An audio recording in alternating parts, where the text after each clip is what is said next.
Hi friends, என் support பண்ணுற அனைவருக்கும் மனமார்ந்த நன்றி. இன்றைக்கி என்ன பார்க்குறீங்கன்னா, புடலங்காய் தான் ஃப்ரெண்ட்ஸ் வாங்கிட்டு வந்தேன். அது பொரியல் செய்யலான் இருக்கேன். வாங்க எப்படி ஈஸியாக செய்யலாம் அப்படின்னு பார்க்கலாம். 3 வாங்கிட்டு வந்திருக்கேன். இந்த மாதிரி நல்லா கட் பண்ணிவிட்டு கழுவிட்டு இந்த மாதிரி கட் பண்ணிவிட்டு இதில் உள்ளே விதைலாம் இருக்கும். அந்த விதையெல்லாம் எடுத்துருங்க, க்ளீன் பண்ணிவிடுங்க. இந்த மாதிரி எடுத்துருங்க கையால். எடுத்ததுக்கப்புறம் பாருங்கள் எப்படி இருக்குன்ட்டு. இந்த மாதிரி இருக்கும், அதில் விதை இருக்கக்கூடாது.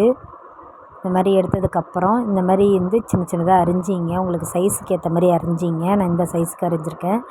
அரிஞ்சதுக்கப்புறம் கொஞ்சோண்டு கல் உப்பு போட்டு நல்லா கிளறி வைங்க. கொஞ்சம் ஒரு 5 நிமிஷம் ஊறணும்.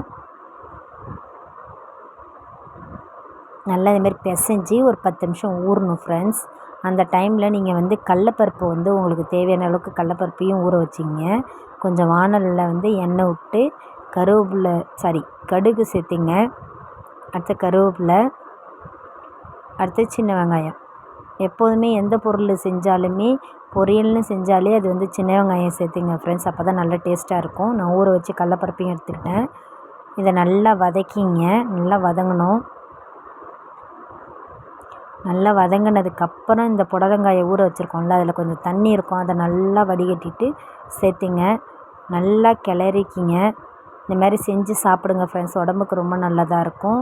வெயில் காலம் ஸ்டார்ட் ஆகிடுச்சி. இனிமேல் இந்தமாரி செஞ்சு சாப்பிடுங்க, நல்லது உடம்புக்கு.